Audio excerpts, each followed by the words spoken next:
Hello दोस्तों, नमस्कार। दिन भर की बड़ी खबर बिना देरी के बताएंगे, जहां सबसे पहले बताएंगे लोकसभा चुनाव से पहले भारत ने दी सर्जिकल स्ट्राइक की सबसे बड़ी चेतावनी। कहा आतंकियों को पाकिस्तान में घुस के मारेंगे। जी हां दोस्तों, साथ ही भारत ने घुसकर 2 लोगों को मार डाला। विदेशी मीडिया की रिपोर्ट के बाद रो रहा है पाकिस्तान। साथ ही मालदीव के नए राष्ट्रपति भारत विरोधी एजेंडे को हवा दे रहे हैं, तो वहीं भारत ने दिखाया सबसे बड़ा दिल। तनाव के बीच मालदीव को जरूरी चीजें भेजेगा अपना भारत। बताएंगे आखिर इसके पीछे क्या है सबसे बड़ा कारण। साथ ही साथ इजराइल पर मिसाइल हमला करने वाला है ईरान। मोसाद के अलर्ट के बाद पूरे देश में जीपीएस ब्लॉक कर दिया गया है। जी हां, क्या तीसरे जंग की होगी शुरुआत। एक से एक बड़ी खबर बताएंगे, बस आप वीडियो के अंत तक बने रहेगा। और खबरों में आगे बढ़ने से पहले देश भारत का, भारतीय सेना का, भारत के संप्रभुता अखंडता का दिल से समर्थन करते थे, वीडियो को लाइक करके, चैनल को सब्सक्राइब करके, बेल आइकन दबा के कमेंट में जय हिंद अवश्य कह दीजिएगा। तो बात करें पहली बड़ी खबर की, जहां लोकसभा चुनाव से पहले राजनाथ सिंह ने दी सर्जिकल स्ट्राइक की वार्निंग। कहा आतंकियों को पाकिस्तान में घुस के मारेंगे। जी हां, ब्रिटिश अखबार द गार्डियन की रिपोर्ट में दावा किया गया था कि भारत ने 2020 से अब तक पाकिस्तान के भीतर घुसकर 20 आतंकवादियों को मारने का आदेश दिया था। इस पर रक्षा मंत्री राजनाथ सिंह ने एक खास इंटरव्यू के दौरान तुरंत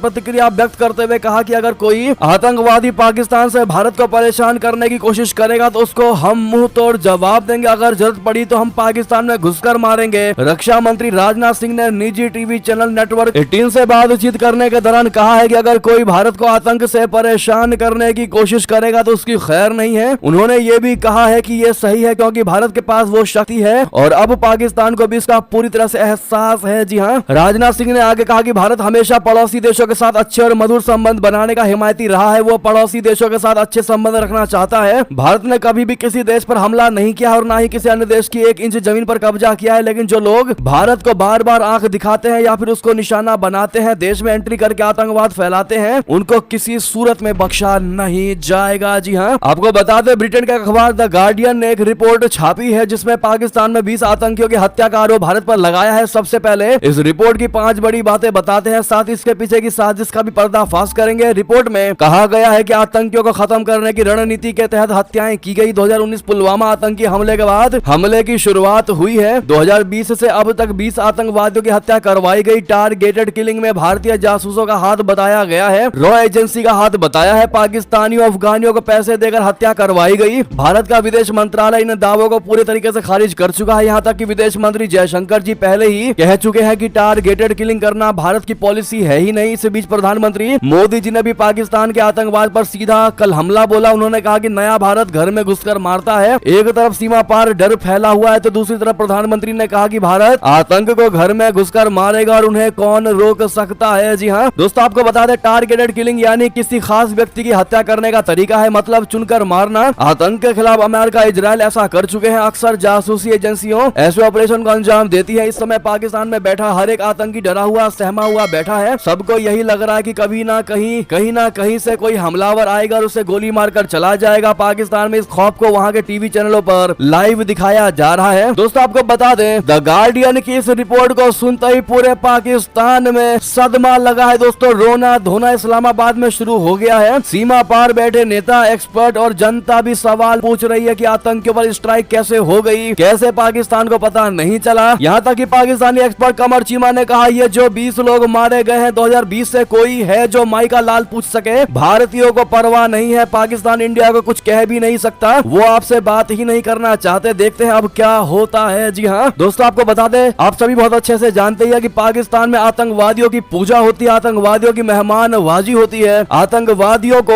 वहाँ का सबसे बड़ा अर्निंग का जरिया माना जाता है। पाकिस्तान की जीडीपी आतंकियों की वजह से ही मानी जाती है। जी हाँ, ऐसे ही पाकिस्तान का नाम आतंकिस्तान नहीं है। अब ऐसे में इस रिपोर्ट के बाद पाकिस्तान में खौफ का माहौल है। अगर आप भी मानते हैं कि ये डर अगर पाकिस्तान को है तो ये डर बेहद अच्छा है। इसे में अपनी राय अवश्य दीजिएगा। साथ ही साथ आज जो पाकिस्तान में ये इतना बड़ा डर इस खबर को सुनने के बाद फैल गया, इसका सबसे बड़ा श्रेय आप किसको देना चाहेंगे बताइएगा जरूर, और इस बेबुनियाद आरोप के लिए भी जवाब जरूर दीजिएगा। द गार्डियन रिपोर्ट को नेक्स्ट खबर की बात करें, जहां पर मालदीव के साथ तनाव के बीच भारत भेजेगा इसको जरूरी चीजें। लिस्ट में चीनी, गेहूं और आलू भी शामिल। दरअसल भारत और मालदीव के बीच रिश्तों में जमी बर्फ अभी पिघली ही नहीं, बावजूद इसके भारत द्वीप राष्ट्र को जरूरी चीजों का निर्यात करेगा। इसमें चीनी, गेहूं, चावल और आलू जैसी चीजें शामिल होंगी। शुक्रवार को विदेश व्यापार व्यापार महानिदेशालय ने इस बाबत एक अधिसूचना जारी कर इसकी जानकारी दिया। इस अधिसूचना में DGFT ने कहा कि दोनों देशों के बीच द्विपक्षीय व्यापार समझौते के तहत इन वस्तुओं का निर्यात किया जाएगा। इसके मुताबिक वित्त वर्ष 2024-25 में मालदीव के लिए चीनी, गेहूं, चावल और प्याज जैसी आवश्यक वस्तुओं के सीमित निर्यात पर किसी भी मौजूदा या भविष्य के प्रतिबंध या निषेध से छूट दी जाएगी। जी हाँ दोस्तों, जिन वस्तुओं को भारत मालदीव को निर्यात करेगा उनमें चावल, गेहूं, आटा, चीनी, आलू, प्याज, पत्थर और रेत और अंडे शामिल है। जी हाँ दोस्तों, भारत की ओर से यह घोषणा बीते साल नवंबर से दोनों देशों के बीच शुरू हुए विवाद के बीच आई है, जब राष्ट्रपति मोहम्मद मुइज़ ने शपथ लेने के कुछ ही घंटों के भीतर भारत से अपने 88 सैन्य कर्मियों को उनके देश से वापस बुलाने की मांग की थी। अब ऐसे में भारत ने जो यह फैसला लिया है मालदीव को लेकर, क्या सही फैसला लिया है दोस्तों? कमेंट में मुइज़ को ध्यान में रखकर जवाब जरूर दीजिएगा। देखते हैं भारत की जनता इस पर क्या राय देती है और भारी मात्रा में कमेंट करिएगा और वीडियो को शेयर करना मत भूलिएगा। साथ ही साथ अगली खबर बता दें, चीन रूठा, ईरान हमले को तैयार। फिर पहले विदेश दौरे पर सऊदी अरबिया क्यों जा रहे पाकिस्तानी पीएम शहबाज शरीफ? क्या प्रिंस सलमान से फिर मांगेंगे खैरात में भीख? बता दें, आर्थिक और सुरक्षा चुनौतियों से जूझ रहे पाकिस्तान के प्रधानमंत्री शहबाज शरीफ अपने दूसरे कार्यकाल के पहले विदेश दौरे पर आज सऊदी अरबिया जा रहे हैं। पाकिस्तानी विदेश कार्यालय ने शुक्रवार को कहा कि प्रधानमंत्री शहबाज शरीफ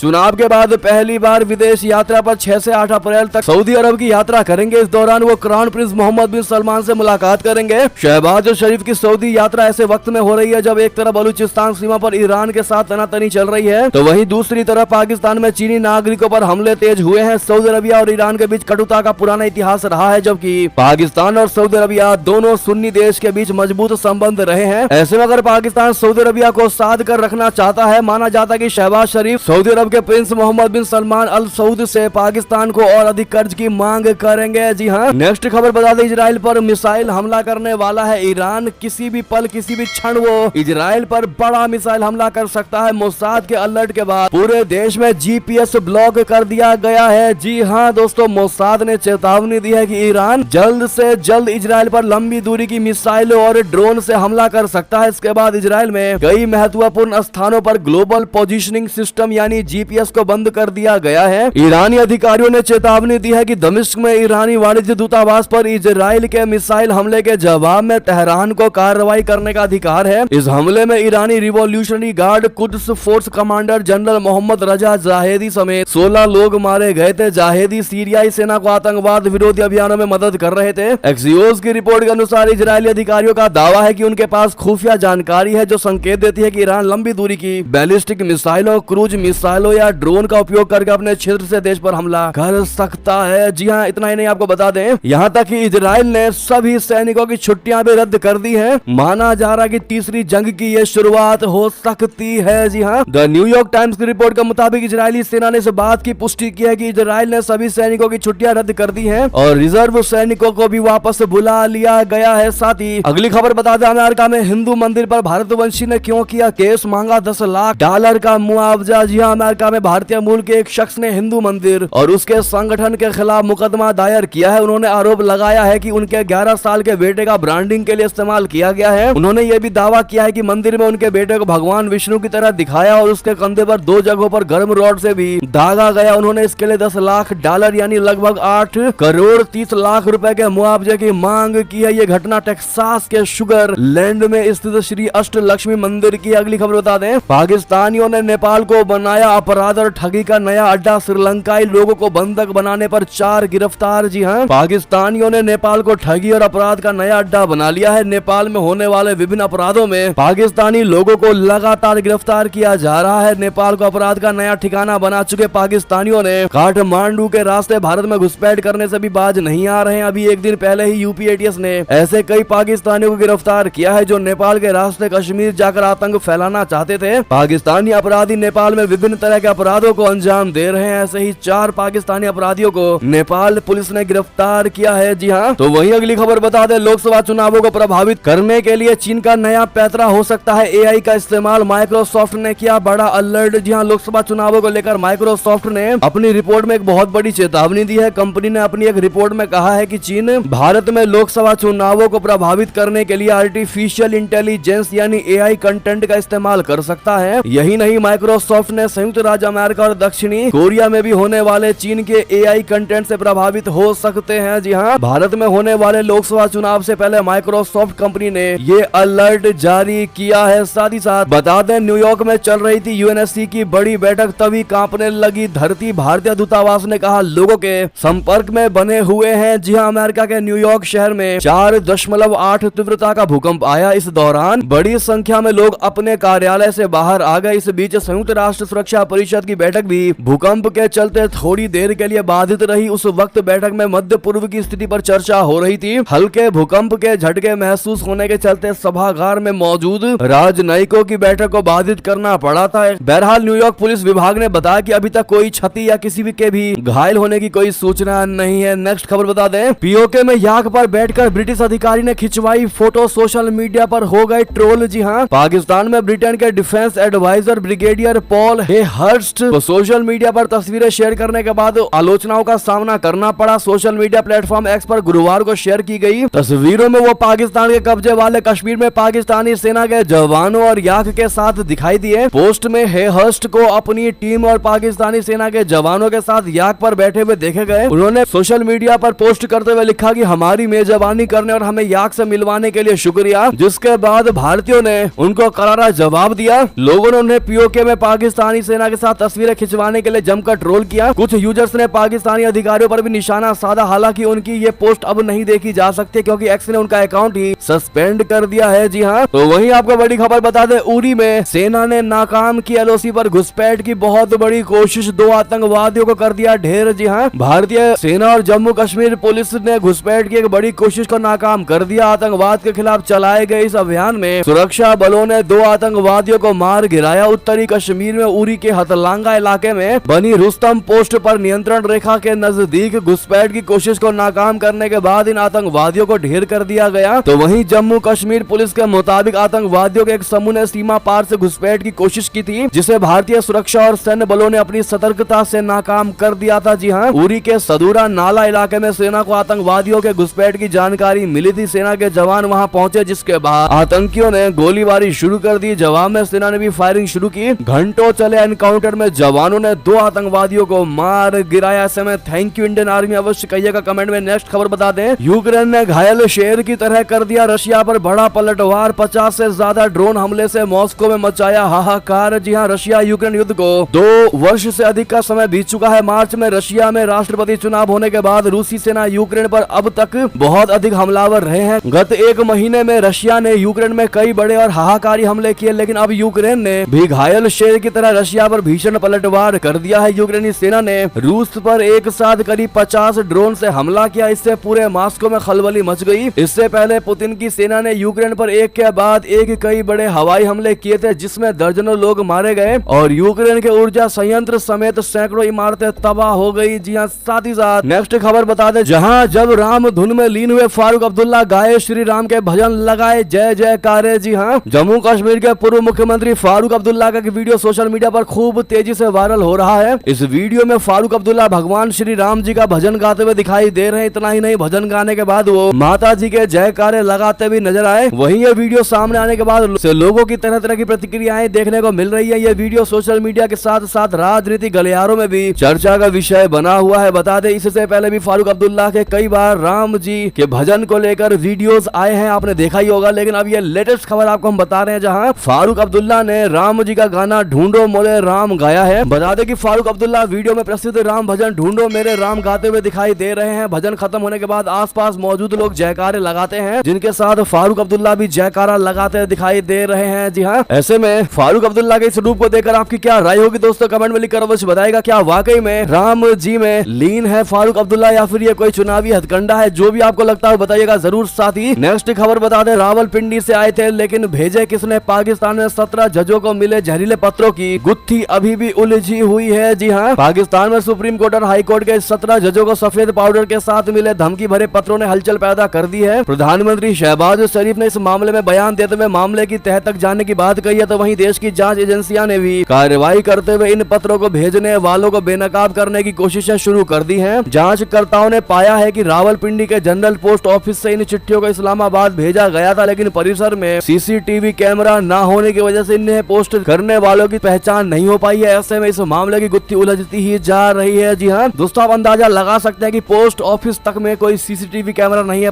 पाकिस्तान के। क्या हालत है आज पाकिस्तान की। नेक्स्ट खबर आपको बता दें, लद्दाख के लिए सबसे छोटा रास्ता अब मनाली से खुलेगा। जी हाँ, लद्दाख में 298 किलोमीटर लंबी नीमू पदम दरचा सड़क पर संपर्क बनाने के साथ सीमा सड़क संगठन यानी BRO ने एक महत्वपूर्ण उपलब्धि हासिल की है। मौजूदा मनाली लेह और श्रीनगर लेह मार्गों के अलावा ये सड़क रणनीतिक रूप से महत्वपूर्ण क्षेत्र के जरिए तीसरे रास्ते के रूप में काम करेगी। इससे ठंड के महीनों में हवाई मार्ग पर निर्भरता कम होगी और सेना के जवानों की आवाजाही में सुविधाएं होंगी। जी हाँ दोस्तों, ये 298 किलोमीटर लंबी सड़क अब मनाली लेह और श्रीनगर लेह के अलावा तीसरा रास्ता है जो लद्दाख को आंतरिक क्षेत्रों से जोड़ता है। नीमू पदम और दरचा को जोड़ने वाली सड़क पर सिर्फ एक ही दर्रा है, शिंगुड़ला। ये 16,558 फीट ऊंचा है। इसका मतलब ये है कि सड़क तेज और ज्यादा प्रभावी है। तो वही नेक्स्ट खबर बता दें, गाजा में तुरंत हो युद्ध विराम, इजराइल को ठहराया जाए युद्ध अपराधी। यूनाइटेड नेशन में वोटिंग से भारत का किनारा। जी हाँ, गाजा में हो रहे इजरायली हमले के विरोध में संयुक्त राष्ट्र मानवाधिकार परिषद में शुक्रवार को एक प्रस्ताव लाया गया जिसमें इजराइल को तुरंत युद्ध विराम करने और उसे अपराधी घोषित करने के लिए वोटिंग हुई, लेकिन भारत समेत 13 देशों ने उससे अपने को किनारा कर लिया और वोटिंग में हिस्सा नहीं लिया। प्रस्ताव में गाजा में संभावित युद्ध अपराधों और मानवता के खिलाफ अपराधों के लिए इजराइल को जिम्मेदार ठहराए जाने की मांग की गई थी। जी हाँ, नेक्स्ट खबर बता दें, चीन और पाकिस्तान दुश्मनों के खिलाफ भारत ने बनाया नया न्यूक्लियर प्लान, क्या पहले दागेगा परमाणु मिसाइल। बता दें, भारत अपने स्ट्रेटेजिक फोर्सेस कमांड यानी SFC, जिसे स्ट्रेटेजिक न्यूक्लियर कमांड के नाम से भी जाना जाता है, उसमें लगातार विस्तार कर रहा है। नवीनतम परीक्षण में भारत ने अपनी नई पीढ़ी की अग्नि प्राइम बैलिस्टिक मिसाइल का परीक्षण किया है जिसकी मारक क्षमता 2000 किलोमीटर है और ये पाकिस्तान के खतरों का मुकाबला करेगी। परमाणु हथियारों को लेकर चीन नो फर्स्ट यूज यानी NFU नीति का पालन करता है, लेकिन उसने स्पष्ट रूप से उल्लेख किया है कि कोई भी देश उसके क्षेत्र पर कब्जा कर रहा है या फिर किसी देश ने उसकी जमीन पर कब्जा कर रखा है तो NFU अमान्य होगा। जी हाँ, वहीं पाकिस्तान परमाणु हथियारों को लेकर पहले इस्तेमाल न करने की सख्त नीति का पालन नहीं करता है। इसके बजाय ये पहले उपयोग सिद्धांत को बनाए हुए है, जिसका अर्थ है कि पाकिस्तान किसी प्रतिद्वंदी के खिलाफ पहले भी परमाणु बम का इस्तेमाल कर सकता है। साथ ही साथ अगली खबर बता दें, लोकसभा चुनाव से पहले ही कश्मीर में कैसे आउट हो गई कांग्रेस, ज्यादा से ज्यादा क्या मिलेगा बता दें। लोकसभा चुनाव से पहले जम्मू और कश्मीर में विपक्षी दलों के इंडिया ब्लॉक के लिए एक तस्वीर जो अभी तक सामने उभर कर आ रही है, उससे एक बात तो साफ है कि कम से कम कश्मीर घाटी की तीनों सीटों से कांग्रेस पहले ही बाहर हो चुकी है। PDP ने घाटी की तीनों सीटों पर उम्मीदवार उतारने का ऐलान पहले ही गठबंधन के तार तार होने का ऐलान कर दिया था, लेकिन बाद में नेशनल कॉन्फ्रेंस के नेता उमर अब्दुल्ला ने गुरुवार को कहा कि कांग्रेस पार्टी ने उन्हें भरोसा दिया है कि आने वाले लोकसभा चुनाव में पार्टी उनके उम्मीदवारों को बिना शर्त समर्थन देगी। उन्होंने ये भी कहा कि दोनों ही पार्टियां मिलकर इस चुनाव में जम्मू और कश्मीर की सभी 5 सीटें जीतने की कोशिश करेगी। कांग्रेस के साथ तालमेल के बारे में विस्तार से बताते हुए उमर अब्दुल्ला ने बताया कि कांग्रेस पार्टी ने नेशनल कॉन्फ्रेंस को कश्मीर घाटी की तीनों सीटों में परिपूर्ण समर्थन का वादा किया है और इसके बदले में उनकी पार्टी जम्मू डिवीजन की दोनों ही सीटों पर कांग्रेस की जीत के लिए पूरा दम लगा देगी। दोस्तों बता दें, 2019 में कांग्रेस पार्टी ने कश्मीर घाटी की 3 सीटों में से सिर्फ श्रीनगर में नेशनल कॉन्फ्रेंस प्रत्याशी फारूक अब्दुल्ला के खिलाफ प्रत्याशी नहीं दिया था, जबकि अनंतनाग और बारामूला दोनों ही सीटों पर वो चुनाव लड़ी थी। अनंतनाग में तो कांग्रेस उम्मीदवार दूसरे नंबर पर रहा था और PDP सुप्रीमो महबूबा मुफ्ती तीसरे नंबर पर खिसक गई थी। जी हाँ, साथ ही साथ ऐसे में इस खबर से तात्पर्य यही है कि जम्मू कश्मीर में कांग्रेस पूरे तरीके से खत्म हो चुकी है। साथ ही साथ बता दें, कांग्रेस के घोषणा पत्र से क्यों गायब हुआ ओल्ड पेंशन स्कीम का मुद्दा, पार्टी नेता भी हुए कंफ्यूज। दरअसल हाथ बदलेगा हालात के नारे के साथ कांग्रेस ने शुक्रवार को अपना घोषणा पत्र जारी कर दिया। पार्टी ने इसे न्याय पत्र नाम दिया है, जिसमें 5 न्याय और 25 गारंटी शामिल है। हालांकि घोषणा पत्र से ओल्ड पेंशन स्कीम यानी OPS की गैर मौजूदगी सुर्खियों का हिस्सा बन चुकी है। ऐसा लगता है कि स्थानीय चुनावों में आक्रामक तेवर से लेकर 2024 के लोकसभा चुनाव घोषणा पत्र से पूरी तरह हटाने तक कांग्रेस ने OPS के मुद्दे पर यू टर्न ले लिया है। जब घोषणा पत्र जारी किया गया तो कई कांग्रेसी नेता उसमें ओल्ड पेंशन स्कीम का जिक्र ना पाकर हैरान हो गए और एक दूसरे की तरफ देखते रह गए। सूत्रों ने मीडिया को बताया कि घोषणा पत्र समिति की आखिरी बैठक तक ज्यादातर सदस्यों की राय थी कि अग्निवीर को खत्म करने के अलावा OPS उनके प्रमुख मुद्दों में से एक है। अगली खबर बताते, संदेश खाली में घटना होता ही मैंने लिया बड़ा एक्शन, हाथरस में बीजेपी चुप रही, मैं उनकी तरह नहीं। जी हाँ, ममता बनर्जी ने बौखलाते हुए ये बड़ा बयान दिया है। इतने दिनों की चुप्पी साधने के बाद पश्चिम बंगाल की मुख्यमंत्री ममता बनर्जी ने प्रधानमंत्री नरेंद्र मोदी पर निशाना साधा है। बताया जा रहा है कि ममता बनर्जी ने महिलाओं के खिलाफ अत्याचार और भ्रष्टाचार के बारे में PM मोदी की टिप्पणी को लेकर शुक्रवार यानी 5 अप्रैल को कहा कि तृणमूल कांग्रेस यानी TMC और उनकी सरकार ने संदेश खाली में महिलाओं के यौन शोषण में शामिल दोषियों के खिलाफ कड़ी कार्रवाई की है। दोस्तों, संदेश खाली में हाल की घटनाओं का जिक्र करते हुए TMC नेताओं के खिलाफ यौन शोषण के आरोप सामने आए थे। प्रधानमंत्री नरेंद्र मोदी ने कूच बिहार में एक रैली में पीड़ितों के प्रति कथित उदासीनता के लिए राज्य सरकार की आलोचना की थी। ऐसे में बनर्जी ने कहा कि संदेश खाली में कुछ घटनाएं हुई हैं। जब मुझे उन शिकायतों के बारे में पता चला तो मैंने तुरंत उनके खिलाफ कार्रवाई की। साथ ही मैं भाजपा जैसी नहीं हूं, क्योंकि वे महिला पहलवानों को भाजपा सांसद द्वारा प्रताड़ित किए जाने या हाथरस की घटना के दौरान मुख्य दर्शक थे। साथ ही उन्होंने भाजपा उम्मीदवार और केंद्रीय गृह राज्य मंत्री निशित प्रामाणिक की ओर इशारा करते हुए कहा, यह राष्ट्रीय शर्म की बात है कि एक व्यक्ति जिसके खिलाफ कई मामले लंबित है उसे गृह राज्य मंत्री बनाया गया है। प्रामाणिक कूच बिहार से फिर से चुनाव मैदान में है। जी हाँ, तो वही ममता बनर्जी ने आगे कहा कि बीजेपी ना तो खुद कुछ करती है, ना ही दूसरों को कुछ करने देती है। बहरहाल ममता बनर्जी ने इतने टाइम तक संदेश खाली के मुद्दे पर चुप्पी साधे रखी और अचानक बयान दिया भी तो कैसा बयान दिया दुनिया जानती है। आप लोग क्या कहेंगे दोस्तों, इस पर राय अवश्य दीजिएगा। संदेश खाली की पीड़ित महिलाओं के साथ कौन खड़ा रहा दोस्तों, इसका जवाब जरूर दीजिएगा। अगली खबर बता दें, अपने प्रमोशन पर क्या बोले चिराग पासवान, कहा हनुमान नहीं अब छोटा भाई हूँ। जी हाँ, पीएम मोदी की जमुई रैली से गदगद। दरअसल लोकसभा चुनाव में बिहार की चर्चा हमेशा से ही रही है, इस बार भी वही है। चिराग पासवान ने शुक्रवार को पीएम मोदी की तारीफ करते हुए कहा कि पहले मुझे लोग पीएम का हनुमान कहते हैं, अब पीएम ने खुद उन्हें छोटा भाई कहा है। चिराग ये भी कहते हैं कि जिस तरह से प्रधानमंत्री ने गुरुवार को मेरी कर्म भूमि जमुई से शुरुआत की, वो मेरी पार्टी और मेरे लिए बहुत बड़ी बात है। पिछली बार हमने 40 में से 39 सीटें जीती थी, इस बार हम सभी 40 सीटें जीतेंगे। चिराग पासवान के ये हौसले जो बुलंद है, उसके पीछे की क्रोनोलॉजी काफी दिलचस्प है। जब रामविलास पासवान का निधन हुआ था तो पार्टी दो फाड़ में बट गई थी। चिराग को पीएम मोदी और बीजेपी की तरफ से प्रेम मिलता रहा, लेकिन जब राजनीतिक शक्ति देने की बारी आई तो पशुपति पारस को केंद्र में मंत्री बनाया गया। चिराग इंतजार करते रहे, लेकिन अब जब चुनाव पास आया तो चिराग को उनकी शक्ति वापस लौटाई गई और सीट बंटवारे में उनके हिस्से में उनके मन मुताबिक सीटें आई। जी हाँ दोस्तों, ऐसे में इस मुद्दे पर आपकी जो भी निजी राय हो कमेंट में अवश्य लिख कर बताइएगा। नेक्स्ट खबर की बात करें, जहां हमारे पास भी राहुल अखिलेश जैसे डायनेमिक लीडर हैं। जी हाँ, पीएम मोदी का नाम लेकर बरसे स्टालिन। दरअसल तमिलनाडु के मुख्यमंत्री एमके स्टालिन ने शुक्रवार को कहा कि आगामी लोकसभा चुनाव 2024 में विपक्षी गठबंधन Indian national development inclusive alliance यानी इंडिया गठबंधन की जीत होगी। उन्होंने कहा कि आने वाला चुनाव स्वतंत्रता के लिए दूसरा संघर्ष है। 2019 के लोकसभा चुनावों और फिर उसके बाद 2021 में राज्य विधानसभा चुनाव में बम्पर जीत हासिल करने वाले एमके स्टालिन तमिलनाडु में इंडिया गठबंधन की सबसे बड़ी उम्मीद है। जी हाँ, द इंडियन एक्सप्रेस के साथ इंटरव्यू में स्टालिन ने प्रधानमंत्री नरेंद्र मोदी पर जमकर निशाना साधा। उन्होंने कहा, भाजपा वाले मोदी को विश्व गुरु कहते हैं, लेकिन जब आप तमिलनाडु जैसे राज्यों के प्रति उदासीनता या चीन के साथ सीमा पर टकराव को देखते हैं तो उनकी चुप्पी बहुत कुछ बयां कर जाती है। वो कोई विश्व गुरु नहीं है। आने वाले चुनावों में राहुल गांधी जैसा डायनेमिक यूथ लीडर मोदी को उस स्थापित छवि को आरएसएस के नैरेटिव को ध्वस्त करने के लिए तैयार है। जी हाँ, ऐसा बयान स्टालिन ने दिया है। बहरहाल क्या लगता है दोस्तों आपको, क्या स्टालिन के ये ख्वाब ही रह जाएंगे? अगली खबर बता दें, आम आदमी पार्टी ने एक और राज्य में कांग्रेस को दिया समर्थन, इंडिया गठबंधन को मजबूत बनाने की अपील। जी हाँ, आम आदमी पार्टी ने अपना समर्थन इंडिया गठबंधन के उम्मीदवार को देने की घोषणा की है। बता दें कि मिजोरम की एकमात्र लोकसभा सीट पर आम आदमी पार्टी कांग्रेस का समर्थन करेगी। इस सीट पर पहले चरण में 19 अप्रैल को मतदान होना है। मिजोरम में 6 प्रत्याशी चुनाव लड़ रहे हैं, जिनमें एक निर्दलीय प्रत्याशी का नाम भी शामिल है। साथ ही साथ बता दें, उत्तर प्रदेश मदरसा एक्ट केस में हाई कोर्ट के फैसले पर सुप्रीम कोर्ट ने लगाई रोक, सरकार को नोटिस जारी किया। जी हाँ, यूपी के मदरसा एक्ट मामले में सुप्रीम कोर्ट